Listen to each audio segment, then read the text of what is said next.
Well, hello guys, and welcome back to another Steven Universe review. In this episode, we're taking a look at Season 1, Episode 43, Maximum Capacity. And again, I have to ask the question, why do people hate Amethyst? She's one of the best characters in this entire show, and I feel like whenever people talk about their problem with Amethyst, it's always this episode. This is the episode they come back to, because I'll admit it, she's not the greatest in this episode. She does a pretty horrible thing. But sometimes characters do bad things. People do bad things in real life all the time. Is that really so uncommon? Because the internet exists on this weird paradigm where they don't want any Mary Sue characters, and they ask for more complex, interesting characters. But the second they get a more complex, interesting character who has actual flaws and needs to learn from them, they bitch and moan that the character is not perfect, while meanwhile bullying anybody who likes the character because they aren't perfect. The internet is just full of cunts, what can I say? With that, let's get into the episode. It starts off, it's the day before New Year's, day before New Year's. And Greg and Steven are getting rid of the winter wax, summer wax sign. It's a summer wax sign, but they're getting rid of it in winter. Okay. And they go to the storage unit, remember from the second episode with the laser light cannon, and it's still a mess. So they're like, oh, let's do some New Year's cleaning, because why not? I mean, we've already wasted our winter episode. We might as well spend the entire time in a storage unit. Nyok, nyok, nyok. It's actually not a bad framing device. So Steven says, oh, he knows the perfect gym to help, and he goes and gets Amethyst instead of Pearl. I mean, I see the logic for Amethyst, but Pearl, obviously, and the end of the episode proves it, but whatever, semantics aside, they decide they're going to organize the storage unit based on boxes, keep, sell, and burn. That's honestly, that's not a bad organization system. But of course, Amethyst doesn't want to burn it, wants to keep everything, because that's how Amethyst is. Steven finds some books, because continuity.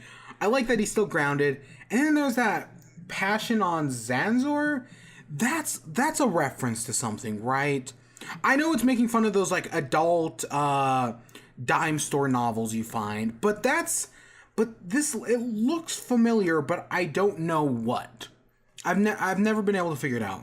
But eventually Amethyst finds some VHSs. For you youngerins out there, VHSs were DVDs. Or wait, okay, you don't know about DVDs, so you know Blu-rays? Oh wait, those don't exist either. So you know those digital movies on your computer?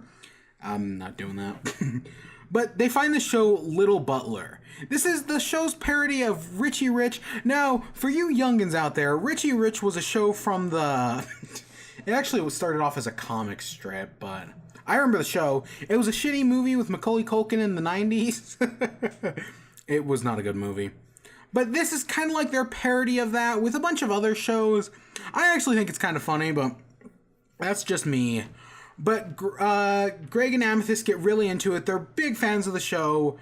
And they're like, let's call it off for the night. Let's stop working on it. And let's watch some Little Butler. Steven leaves because grounded from TV for 1,000 years.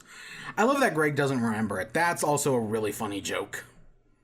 But Steven goes to Petey and gets some hash browns in the morning. Petey actually does have some good jokes. The odd numbers always feel cleaner. He's kind of right. But he heads back to the storage unit, and he finds out Amethyst and Greg have just been watching the show all night. Talking about, back when we used to watch Little Butler, everything was simpler. Right? It was a simpler time. TV was so much more innocent, and yeah, I kind of get it. Yes, there's nostalgia and all that, sure. But it is interesting seeing an Amethyst and Greg dynamic that actually makes a lot of sense. They play off of each other really well. It makes sense that they were friends, especially before Steven was born. But they're addicted to the show, and Steven's disappointed. We gotta clean the storage unit. And it's like, nah, let's not. But they'll see them at fireworks. And he's at the fireworks with Pearl and Garnet. And I love that they're wearing the sweater and the jacket from earlier in the episode. That's really cute. But Pearl and Garnet ask where Amethyst and Greg are, and are they off watching that stupid show? Yep. So this has happened before, and for some reason they stopped. They used to be great friends, but they stopped being friends, and they don't know why. Again, it's an interesting mechanic. You know what I mean. It's an interesting dynamic. But the fireworks start, and eventually Steven heads back to the storage unit, and when he gets there, Greg realizes, oh, the fireworks have started. I wanted to be there with Steven. I wanted to see them. But Amethyst is holding him there, and Greg explicitly says that, oh, he doesn't like shapeshifting, because at one point, Amethyst shapeshifts into Steven, and Greg and Amethyst start fighting, and we see why they stopped being friends in the first place. Because I said this in On the Run, I think. Or, well, if not, I'll say it in a future episode. Amethyst Rose was basically a mother to Amethyst, right? That was the first person she ever knew, and it's the dynamic, and we'll see it in a few episodes.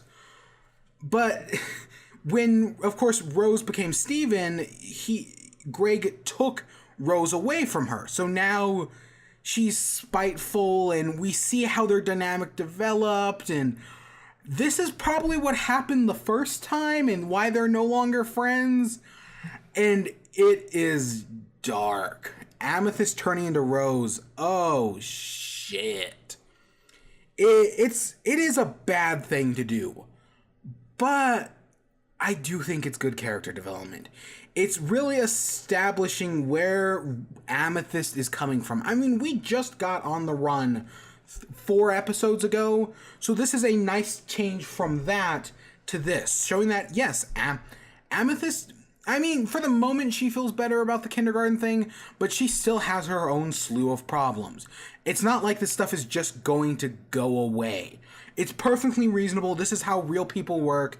Even if they're giant magical space rocks, who cares? This is real people. And Steven barges in and he says the past is hard. They're all freaked out about it. But Amethyst runs off. The next day they go in to clean the storage unit and Pearl's already there and she's already cleaned it up. They're basically just giving everything to Amethyst and Greg doesn't have a storage unit anymore. But he fixes the photo that Steven broke in the second episode. So yeah, he now has a better frame for the photo of him and Rose. And yeah, I know, people, there's a joke. I still think of the freaking Jellopocalypse one. Remember that time Armrest traumatized Steven by turning into his dead mom to taunt his emotionally broken father, and then made up for it by cleaning their garage? Yeah, that makes up for that. I mean, it kind of does in this show. That's just how the show works. They're fighting with each other all stems from, because they're both hurt. That's the thing. And we'll get more character development later on. It's not like this is just the end-all be-all. More happens. And I hope you all enjoyed. Stay tuned for more. Until next time, peace.